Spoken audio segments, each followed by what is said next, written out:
नमस्कार. आज आपण नंदुरबार जिल्ह्यातल्या नगरपालिका निवडणुकांबद्दल बोलणार आहोत. उमेदवारी अर्ज भरले गेलेत आणि आता नेमकं चित्र काय आहे ते पाहूया. तर आपलं लक्ष असणार आहे 4 महत्त्वाच्या नगरपालिकांवर: नंदुरबार, शहादा, नवापूर आणि तळोदा. इथे काय घडतंय ते पाहू. आणि बघा, नगराध्यक्षपदासाठी म्हणजे नगरपालिकेच्या मुख्य पदासाठी एकूण 10 अर्ज आले आहेत. पण खरी चुरस तर नगरसेवक पदांसाठी आहे. तब्बल 120 अर्ज, म्हणजे विचार करा किती मोठी स्पर्धा असणार आहे. चला तर मग जरा खोलात जाऊन बघूया. तर आज आपण काय काय पाहणार आहोत. सगळ्यात आधी नंदुरबार जिल्ह्याचं एकंदरीत चित्र बघू.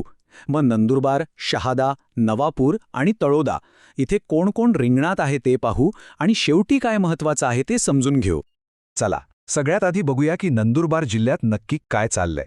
या 4 नगरपालिकांमध्ये आकड्यांवरून काय दिसतंय?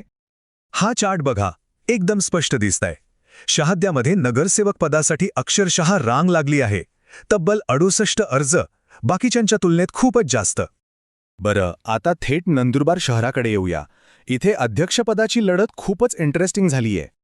इथे बघा, रत्नाबाई रघुवंशी शिंदे गटाकडून, अविनाश माळी भाजपकडून आणि संगीता माळी ठाकरे गटाकडून, म्हणजे थेट तिरंगी सामना आहे. पण गंमत म्हणजे जिथे अध्यक्षपदासाठी एवढी चुरस आहे तिथे सदस्यपदांसाठी मात्र फक्त 9च अर्ज आले आहेत. म्हणजे बाकीच्या शहरांच्या तुलनेत इथली स्पर्धा खूपच कमी आहे. आता जाऊया शहाद्याकडे. आठवतंय, जिथे सदस्यपदासाठी सर्वाधिक अर्ज आले होते तिथे जनता विकास आघाडीचा जोर दिसतोय. इथे नगराध्यक्षपदासाठी प्रीती पाटील आणि अभिजित पाटील दोघेही जनता विकास आघाडीचे आहेत. यावरूनच लक्षात येतं की स्थानिक पातळीवर त्यांची पकड किती मजबूत आहे.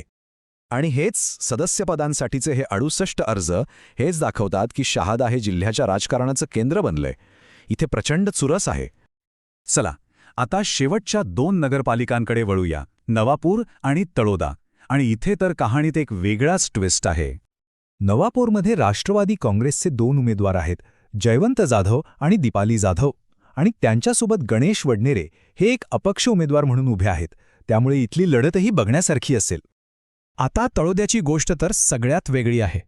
आश्चर्य वाटेल, पण इथे नगराध्यक्षपदासाठी एकही उमेदवारी अर्ज आलेला नाहीये. याचा सरळ अर्थ काय?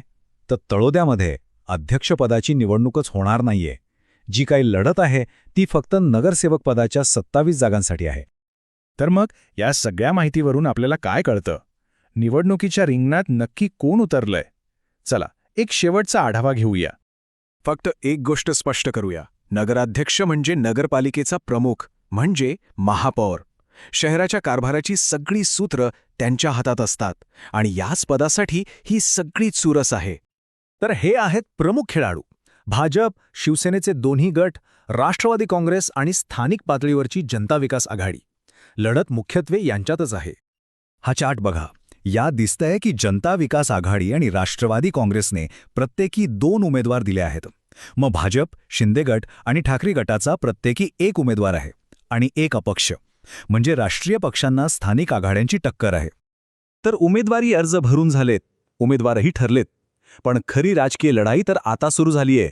आता पाहायचं हे आहे की या शहरांचं भविष्य नक्की कोणाच्या हातात जातंय.